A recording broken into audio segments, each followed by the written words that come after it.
السلام عليكم. سمعت عن عيان راح يحلل في المبادرة بتاعت السيد الرئيس، قالوا له سكرك عالي بس مش قوي. أو عيان راح يعمل عملية، دكتور الجراحة طلب له فحوصات كده قبل العملية، فلقى عنده مستوى السكر عالي بس مش قوي. عمل فحوصات بزيادة، الدكتور بتاعه قال له عندك مرحلة ما قبل السكر، انت ما عندكش سكر بس انت في مرحلة ما قبل السكر. ايه مرحلة ما قبل السكر؟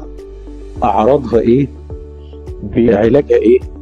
بتفيدنا بايه لو عرفناها بدري؟ ده اللي هنتكلم عنه في الفيديو ده. ايه هي مرحلة ما قبل السكر؟ عندنا العيان اللي ما عندوش سكر بيبقى سكره الصايم تحت ال100، الفاطر بتاعه تحت ال140، التراكمي بتاعه اقل من 5.7. العيان اللي عنده سكر الصايم بتاعه اكتر من او يساوي 126، الفاطر بتاعه اكتر من 160، التراكمي بتاعه اعلى من 6.4. العيان اللي التراكمي بتاعه ما بين 5.7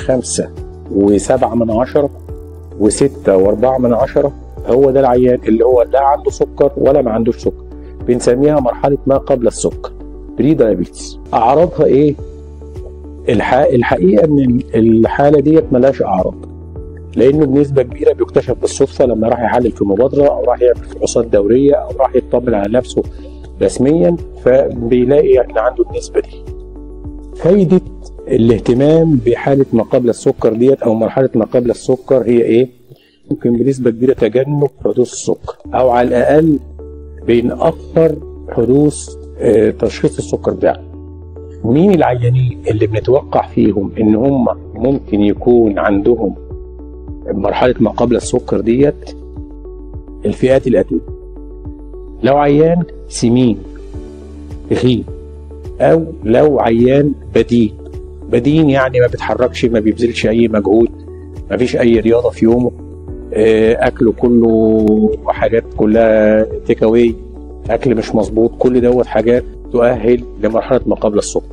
اي عيان فوق ال 45 سنه وكان والده او والدته عندهم سكر قبل كده، اي عيانه كان عندها سكر حمل، او اي عيانه عندها تكيسات مبايض، او اي عيان عنده ضغط يشك ان السكر ممكن يجي، اي عيان كوليسترول عالي برضه ملازمين لبعض الضغط والكوليسترول والسكر، دول العيانين نشك ان هم يكون عندهم مرحله ما قبل السكر. اي عيان او عيانه عنده مقاومه انسولين، مقاومه الانسولين بنبص نلاقي برضه العيان دوت عنده اسمرار كده في حوالين الرقبه كده او حوالين الابط، او زوايد جلديه حوالين الرقبه برضه حوالين الابط، بنبص نلاقي العيان دوت برضه عنده سمنه موضعيه وبالذات في منطقه الخصر او الوسط، بنلاقي العيان ده هو عنده نهب فظيع للحلويات والسكريات بالذات، بنلاقي العيان دوت عنده خمول دايم وكسل دايم، وده هو بنسبه كبيره بيبقى عنده مقاومه انسولين، والعيان ده هو بنشك برضه في انه هو يكون في مرحله ما قبل السكر. العلاج: اول حاجه تغيير نمط الحياه، زي ما قلنا العيان ده هو ما بيبذلش مجهود، ما بيتحركش، ما انتخ زي ما بنقول، بيعتمد على في حركته كلها على السياره، بيشرب سجاير، بيدخن، الكلام دوت لازم يتغير، لازم نمط حياه صحي يستغنى عن السيجاره والسياره. اهم حاجه في العيان دوت ان احنا ننزل وزن، يعني اتباع حميه غذائيه، يبعد عن النشويات، يبعد عن السكريات والحلويات بالذات، او يقلل منها، ما بنقولش يمنع خالص لانه لحد الان ما عندوش سكر. كل نزول في الوزن كيلو جرام بيقلل من احتماليه الاصابه بتاعتنا بالسكر او بيأخر اصابتنا بالسكر. العيان ده هو لازم يمارس رياضه بصفه يوميه، على الاقل خالص ماشي لمده 35 دقيقه يوميا، على الاقل 6 ايام في الاسبوع، يعني لو ريح يريح يوم في الاسبوع ولا حاجه، ولو ريح ما يريحش يومين ورا بعض. المتابعه بتاعت العيان دوت، التوصيات العالميه بتقول ان المتابعه بتاعت العيان ما قبل السكر ان هو يجي يعمل التحاليل ويعيد الفحوصات ديت ونطمن عليه كل سنه مره، لكن الافضل يعني انا شخصيا بمشيها على الاقل كل 6 شهور مره.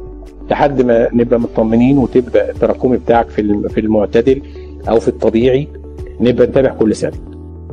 لو عندك حد قرايبك عنده الحاله ديت قول لنا اتعامل معاها ازاي، او عمل معاها ايه، او اتصرف ازاي، وتابع ولا ما تابعش. واكتب لنا في الكومنتات لو في اي حاجه متعلقه بالموضوع دوت او اي استفسار، ممكن تكتب في الكومنتات ونجاوبك عليه. دمتم سالمين، السلام عليكم ورحمه الله وبركاته.